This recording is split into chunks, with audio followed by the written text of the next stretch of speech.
Good morning, good afternoon, good evening, wherever you may be on planet Earth. This is Henry Samuel Weinreich, your host on Henry and Friends Live podcast right around the world. Wherever you might be right now, make sure that you grab a seat, a sofa, possibly a cup of tea or coffee, and if it's the right time and the right age group, possibly a cocktail. Sit back and relax because we have an extraordinary episode for you today. If you are returning visitors, welcome again. And if this is your first time visit to Henry and Friends Live podcast, we love your interaction. We welcome you warmly. And the whole concept is for you to join in, to interact. Additionally, don't forget, if you miss the live version, we have the entire library now all put up on Henry and Friends Live YouTube. So there's many ways you can catch us. And you can catch us now and, of course, on video on demand. Now, before I start, we always like to do the countdown. And our guests today come live from Calgary in Canada, Alberta, to be exact. It is exactly there, 3:30 in the afternoon on a Saturday. It is 5:30 p.m. in New York City on a Saturday, which makes it 11:30 p.m., almost midnight in Greenwich Mean Time.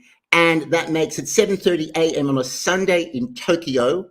And that makes it right here, live, coming to you from our broadcasting headquarters on Henry and Friends Live at 8:30 a.m. on a gorgeous sunny Sunday morning. The birds are singing, the sky is blue, and it makes for a perfect introduction to the entire show. So we have got a really fantastic show for today.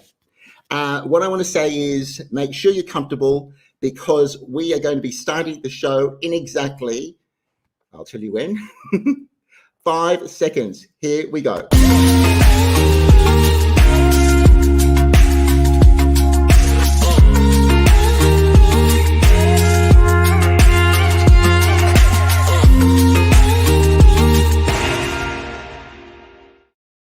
Wherever you are on the globe, thank you so much for joining us. We have got the birds singing and shining today in Sydney, Australia. Wherever you are, it's an absolute pleasure to welcome you yet again to one of our episodes. What I think is so interesting about our show is the fact that you join in and together we travel into the shoes of our actual guests as we discover insights into really hot topics that really impact upon us. Today, the topic is actually going to be the hottest shopping trends of 2021. Now, that does impact on billions of people. And of course, it's a privilege for us to talk about shopping for those that can afford it, those who are in the circumstances. But that is the topic that we've actually chosen today. Now, interestingly enough, when you do a little bit of research, and we've had fantastic fun with Kristiane and Peter, who are going to be live in about 72 seconds, is the fact that when you read about shopping, we all have this intuitive thought that actually it's all about online. Now, that's not actually incorrect because according to Forbes.com, 27% of the entire country of the United States of America by 2023 will be purchasing online. However, you actually have to go a little bit deeper into those facts. And by the way, all this article is down below in our broadcasting information in a comment box. And what they actually say in deeper reading, when you get the microscope out, is in actual fact, there is a surge back led by our famous Gen Z, who we had a show of last week, for one thing and one thing only. They are coming back on a brick and mortar experience for community, for immersion, for the experience that we as adults had. They want the return to that. Now, interestingly enough, our guests today are pretty extraordinary. They are actually in-store shopping experts. They are consultants to other stores that want to understand how to create this new age, the retail Voyager, we're called apparently, ladies and gentlemen. And it's extraordinary what they've done in the middle of the pandemic. They took what obviously we know has been a real issue, because can you imagine when it comes to retail, it's all touch, isn't it? It's all touch points. And they've turned it around with an extraordinary fusion into their business. They've expanded it. The interaction has changed. And before I speak more lyrical things, and before we meet Kristiane and Peter live from Calgary, Canada, I think it's only worth to just set the tone by having a little introduction to these powerhouses of in-store shopping experience. Let's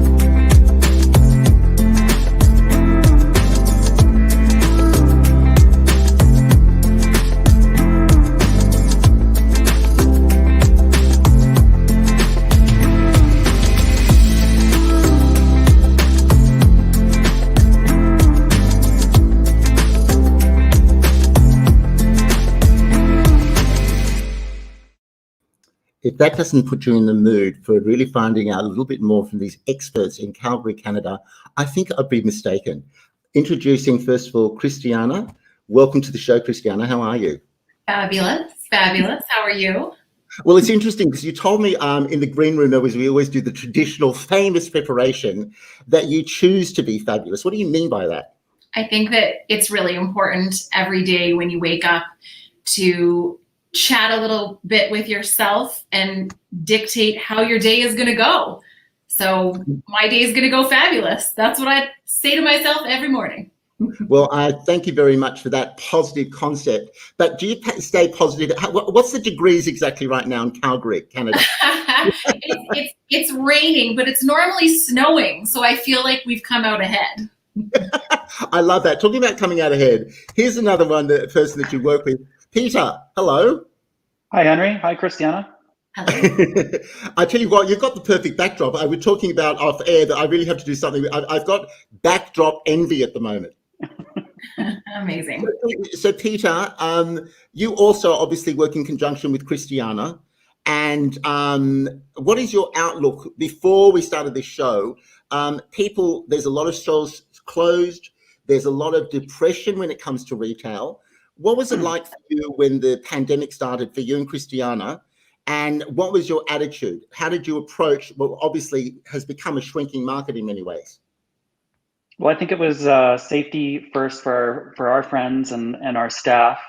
And so we did close about a week early.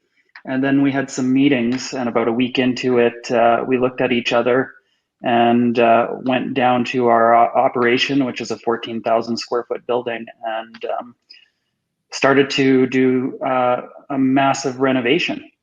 Massive. And we had all these concepts that were kind of on the back burner, and we started to put them into play.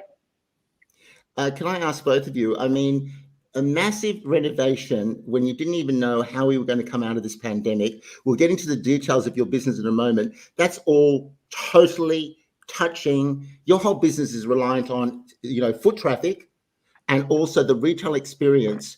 I mean, didn't that sort of did you have sleepless nights basically? I think that whenever you're running a business, I think that you have sleepless nights because you're thinking about the future. What does the future hold? And I think that for both of us, we looked at each other and we wanted to decide what the future held for us. And what it held for us was being able to be multifunctional. So we were thinking about the retail aspect, but we were also thinking about it in terms of an event space. And all the different things that it could be for different people and being multifunctional. Stripping back the onion layers to make it more genuine. And what is that genuine experience going to be for everyone coming in the store? So you used the word onion layers. Did I hear that right? You did. So that's a Canadian word. It's an interesting analogy because in actual fact, onions is a two-way sword. Like in Israel, they call women there and men there a sabra, because like on the outside it's prickly, on the inside it's sweet. Similarly, the onion analogy is basically quite a few tears in the beginning, excuse me, and then later on it's the sweet fruit. Is that how you felt? Like, was it really, tell me some of the tough times. We're going to get in a moment for all of those who are joining us about the fact of what actually Peter and Kristiane did. So we're going to hold off for a moment and actually putting their words into practice. But the question is, you know, we can make light of it now, it's in hindsight, but how difficult was it? Seriously. It was really difficult. I think that for me personally, I'm not a giant risk taker. I like to take very calculated risks, but I think that everyone was going, how can you calculate anything at this point? So I think that the truth is that we really led with love, and we had to really reach deep within ourselves to think about what the next chapters could be, and let's hope that it's going to be that way. And the whole reconnection aspect, yeah. The reconnection aspect. So can I ask you, and I have to ask you point blank, and honesty at Henry and Friends Live podcast is what we are famed for, where we sort of, you know, when you're doing through the onions, was it really love first or was it money first? Absolutely love first. And it was a reconnection and a rediscovery of who we are and what our expression is and how we value, you know, our core people that are employed with us, how we value that customer experience, and taking that and making it the center of everything and throwing out those concepts from past days where it's just gowns and racks and it's meaningless. There's no meaning to it, and it's cluttered and it doesn't make you feel anything.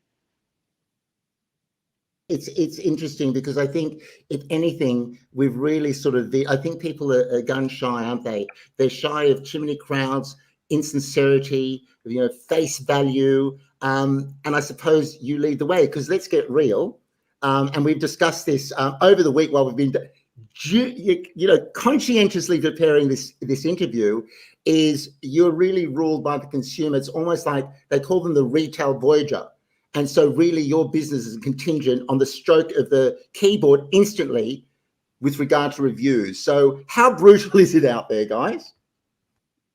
It's been a complete 180. I mean, we get amazing reviews because people are feeling those experiences and feeling that genuineness. And in times like this, they are really, really wanting this experience that fills their hearts and their families' hearts. No doubt about it. I mean, but come on, you know, I've done retail too, right? And maybe I'm not resilient enough. My sister, Michelle Roth, a bridal wedding gown designer, who I understand you're doing some business with in New York City. You know, Michelle, and obviously both of you were resilient to it. How do you build a resilience to somebody saying, look, just not happy? Do you actually go behind the scenes and actually replicate that, Kristiane?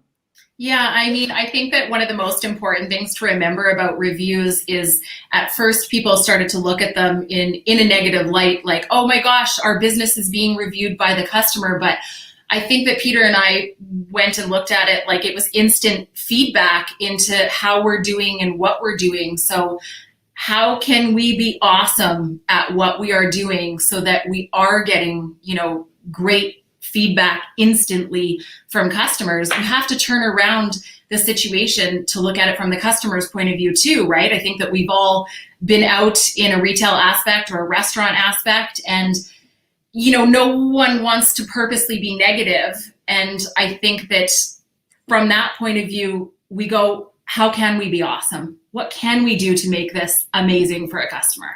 Well, that's, you're right. It's really turning on the face. I suppose it is a new world. And with all the horror, it also brings a realignment. People, you know, I really see this on a day-to-day basis.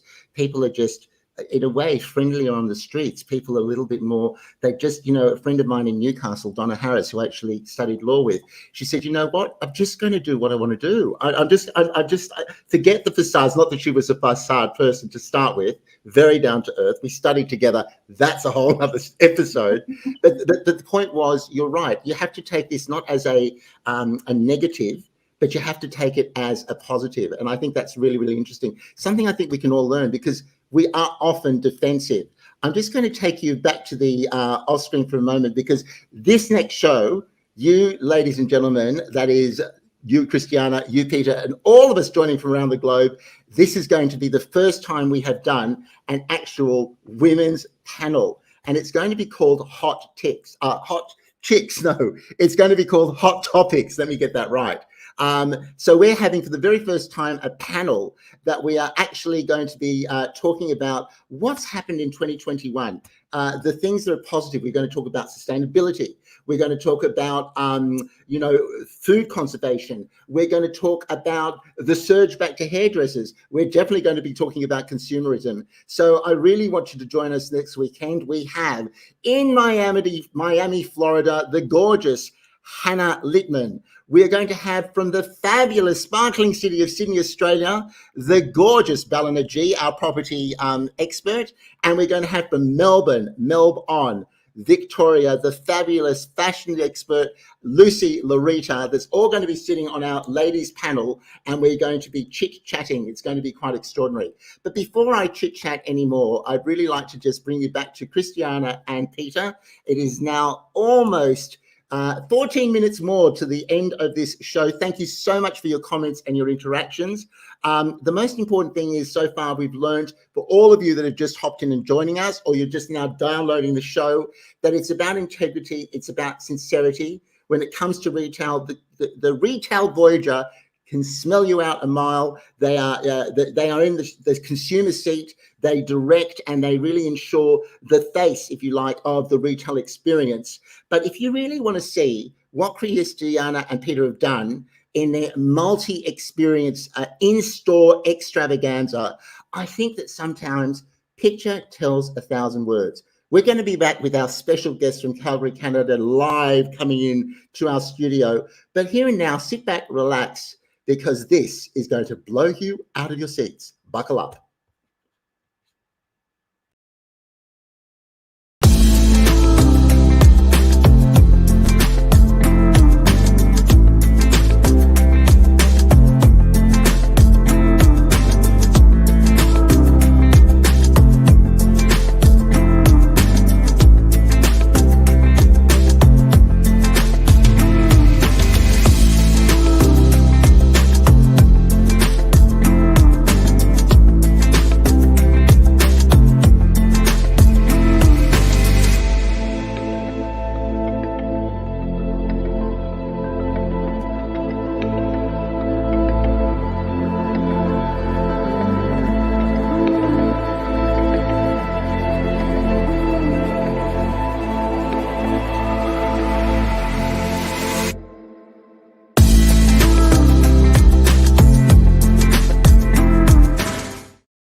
Sorry, I had a momentary little, they call it in Yiddish a platz, like you just get really overwhelmed with the vision and the images.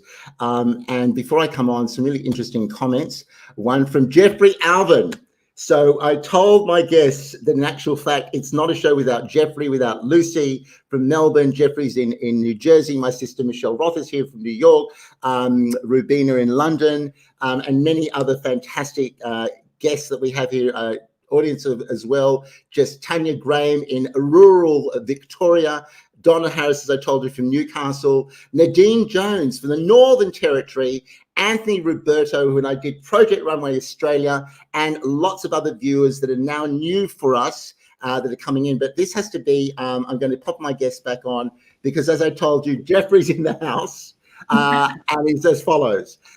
Coming out of COVID, and a couple years of great interest and connections to social justice and equality, did community and inclusion have a place in your decision for your revision and new opportunities to reach customers? So that's a really interesting question. Besides the love, did inclusion fuel some of your decisions, and how? I think it's pretty awesome because we're fortunate enough to live in Canada. And Canada is very inclusionary at its core. And yes, inclusion is always a bar that can move and expand, and people can always understand other people better.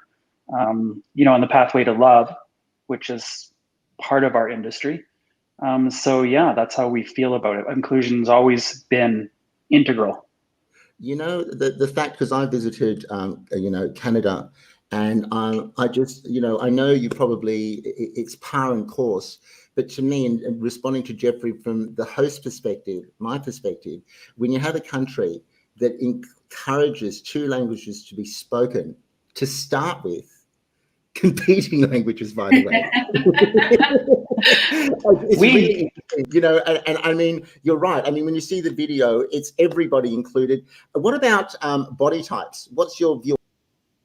So I think that it's really important. I do a lot of the purchasing for the store, and I think that it's really important to open your mind to so many different possibilities for sizes and styling, and really try to have the gamut. We're very lucky because we have a large store that we're able to provide for everyone. And I think that when Peter and I went to go and, expand on what we were doing, we really went and thought about it from the perspective of who is our customer.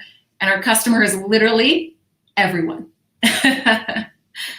That's very, very interesting. Can I ask you, because, there's one furphy that comes up in retail, and I hear this from a lot of my audience, and that is, well, such and such a brand does from zero, Australian, American, Canadian, doesn't matter what, we know zero's tiny, yes, to maybe 12. So from what size to what size can you accommodate brides? We can go up to a size 36 with some of our brands. And I think that that's always important. And it's something that I think about when I'm choosing different designers that we have, that I look to see that we're not excluding anyone, right? Absolutely. And I have to get to the core of this as well, because I really want in the last 8 minutes to just dovetail into some of your principles and how you expanded your business, not just in the core product, which is obviously bridal gowns, but also you've created an event space, you've created a gallery, you're now actually consulting to others. But we talk about ethics, and we know that the consumer drives it, the retail Voyager, and they research everything. Can I ask you both, do you actually research the ethics of your company? Have you actually said, look, you've got great gowns, but I'm afraid not for us? I mean, you don't say it in front of their face, but you made the decision because you're Canadian and you're super diplomatic. But can I ask you, do you say to talk to each other and say, not our ethics, and why? We've lost tens of thousands of dollars by making choices that weren't economically based. And we're happy about it because values start with the core and they emanate out. And it's like in today's world, when you have a staff of 25 people and they come into work, they're looking to you for what you have to offer to them. It's not simply employment. It is creating an environment where your values and how you lead, and as Kristiane said early, leading with love, it just emanates out from the organization. When you let rotten things in and you do it for money, at the end of the day, it just erodes everything. One of the biggest things that I want to say, just from a sales, point of view, and one of the main points that I always talk to all of our stylists about and everybody that's coming into our store is that by doing the right thing by the customer, things happen, sales happen. You're never going to, ram something down someone's throat in this day and age of retail. That's not how it works. You can't do those types of things. You shouldn't do those types of things. And I think honestly, if anything drives the world at the moment, it's what you're discussing, which is basically ethical consumerism, ethical looking at things. Can I ask you something which we didn't really cover while we were doing our copious amounts late at night till midnight discussing your business and reading up on Forbes and Wall Street Journal, which is one of my favorites. But can I ask you, with the decisions that you make, do you actually look at sustainability? Is that something that have you started introducing to your business decision making? That's a good question. And of course, sustainability and how people who create and how they view what they create and the value that they put into their creation creates sustainability. There's junk. Like if you go into David Jones' store, you can literally walk through there. Oh, sorry. no names. But I mean, as an example, any There is large... a store like David Jones, as we know. It's not about sustainability because they have 8,000 of the same pair of pants that doesn't sell, that nobody wants. And so focusing in on what it is that the customer is going to value. And, you know, in a wedding dress is a one use thing, but it is a forever memory, and they take that with them, and they shouldn't want to get rid of the gown after they wear it. They should want to keep that as a keepsake. Well, for that time and place. With 5 minutes to go, it's really interesting because this is one of the key points that I read through, which we all shared this article, and that was about personalization. You have a really interesting point there. You're right. You have the one sample, which you then sell in a sample sale. So that's used, that's taken from a product that's been utilized. And then you're right, you order off that one sample. So in actual fact, your business model role is actually super sustainable because that's what it's about. Totally. And, you know, with the formal wear side of things, you know, gentlemen come in and they rent a tux because it's just one day and they're not going to need that tux. Yeah, it's interesting. Talking about, as we have 4 minutes to go, I told you it would rush by. Can I ask you, you know, what did your store look like before you started? And what products do you have now besides taking exquisite care of brides across Canada? By the way, my understanding is you are the largest in Alberta, right? And probably other provinces. We're the largest in Canada. Sorry, say that again? We're the largest in Canada. My God, I didn't read that in the fine print. I do apologize. What an absolute omission. Congratulations. I'm not surprised. But can you tell me, in like amount of 60 seconds, what it looked like before, and not that there was any disparity between that and, you know, just bad comments, but what it looked like before. And besides now, if I'm to walk into your experience, which we saw as a visual, what are the things that I, as a retail voyager, what is my consumer escapism coming into your in-store, fantasy?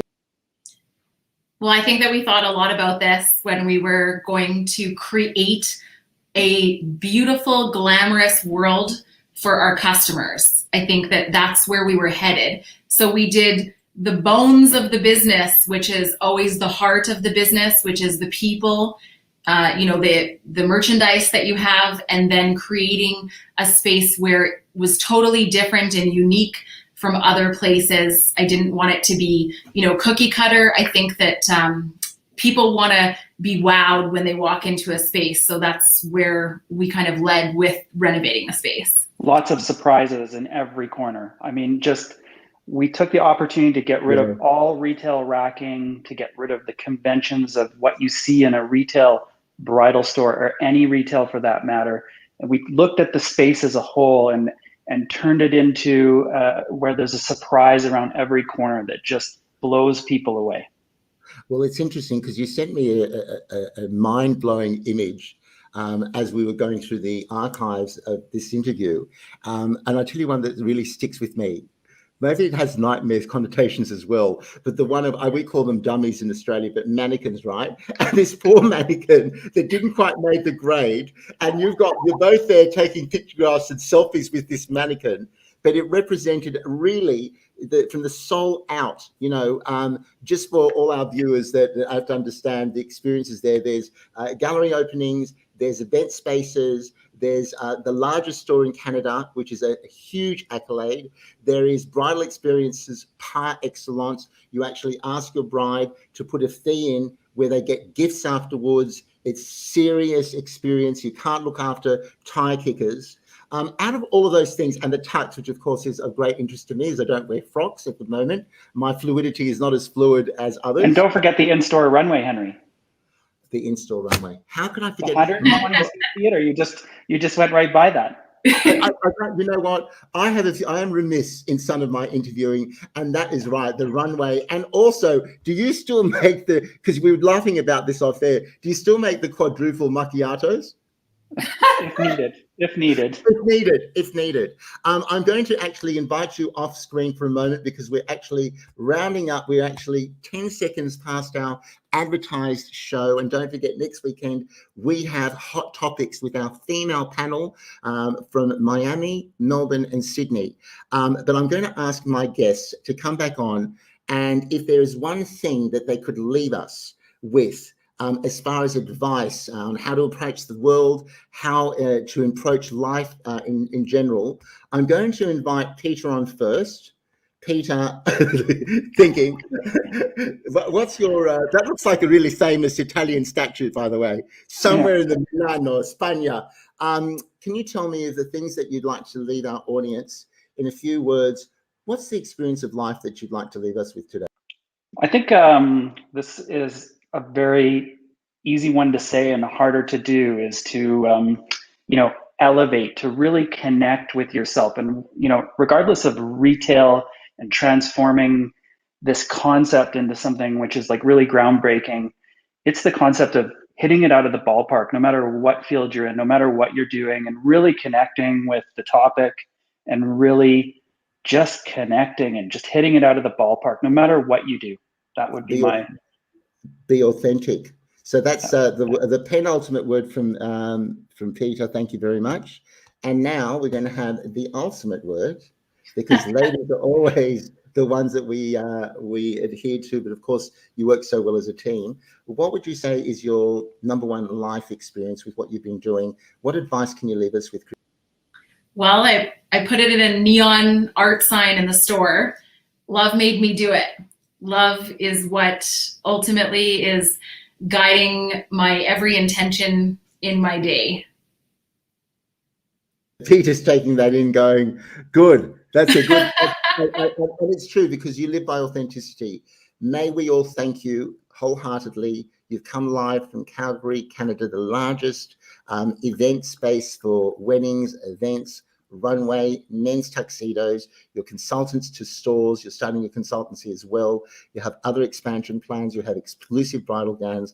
Can I say that it was an absolute thorough delight?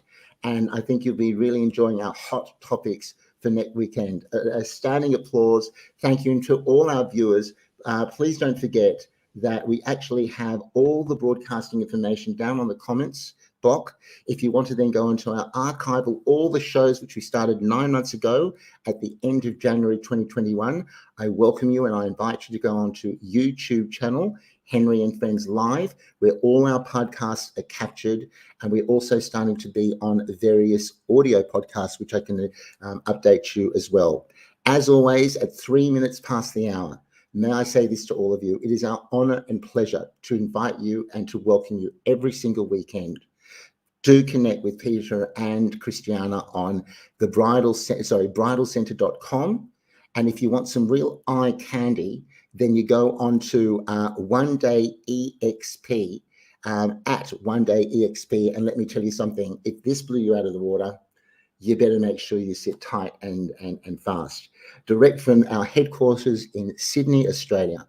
As I always quote a famous top 40 DJ, Casey Kasem, may your feet keep on the ground and may you keep reaching for the stars. What an honor we had. And I have to end off with just some of the work that Kristiane and Peter have done. What an extraordinary weekend episode. Bye for now.